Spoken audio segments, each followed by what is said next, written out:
All right, guys, we are back at ICC on VIP Day on Friday, and I have got 2/3 of the Rebels cast with me. I've got Taylor Gray as the voice of Ezra and Tina Sircar as the voice of Sabine. So, guys, thank you so much for taking the time to do this, stopping by the booth up in the media room.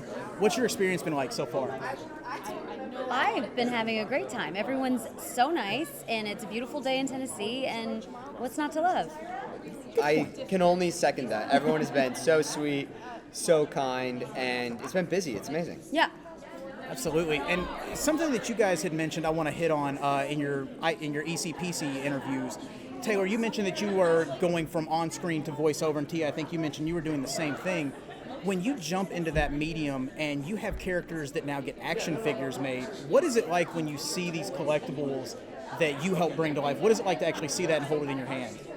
I have an army of Ezras at home. Oh, that is awesome. And I talk to them and I lead them. It's like that movie Toy Soldiers. Do you remember that back in the day? No, I think it is so cool, right? Like, you never think that that's going to happen, and when it does, you're just kind of, pinch me. And Lucasfilm/Disney is great about sending you everything that's ever been made about a character. That is amazing. I will say, when I got my Funko Pop with the Darksaber, I call it my as if I am, Sabine's Darksaber Funko Pop, that was like especially awesome. Oh, yeah. And Sabine's Black Series figure is, like Taylor said, they are very generous and they send us all the cool stuff. And I think they even pointed out, too, in your interview that that's one of the hardest ones to find. I didn't know that's that. even cooler. That's very cool. I love to hear that. And, again, too, like, what is it like for you guys seeing these characters that you help bring to life in animation coming to the, the live action realm? What is that like for you guys? I mean, it's kind of surreal. Also, like, I'm just thrilled that Sabine's story gets to live on, and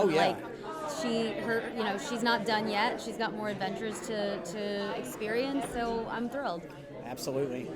I'm in the same boat. I just think it's cool that it's going to expand to bigger audiences. Oh, yeah. And more people will see it, and there's this whole backstory that we've been through, and it's pretty special.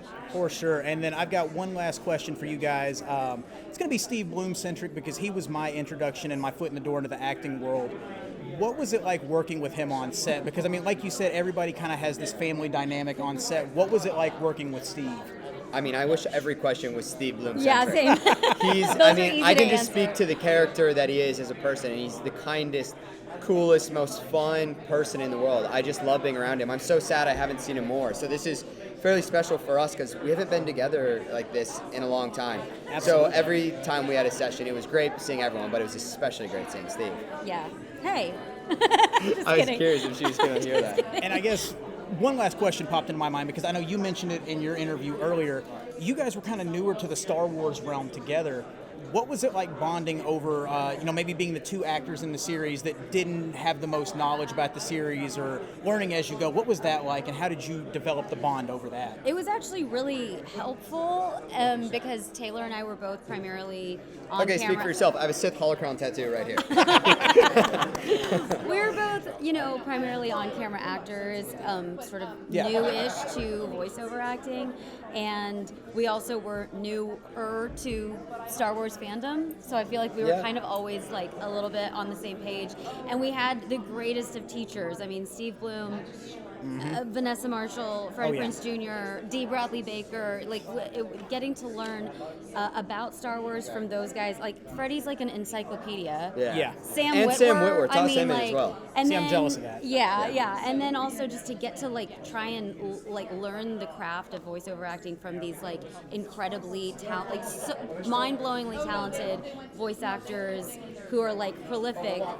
It was just a gift, it feels like. It sounds like it. I mean, that's so awesome. But guys, what's also awesome is y'all took the time to do this interview today, so I really appreciate it. Thank you all for everything you've done and giving us something to be fans of. Aw, and I hope you guys enjoy the rest of the weekend. Thank you so much. Too. Thank you, guys. See you guys.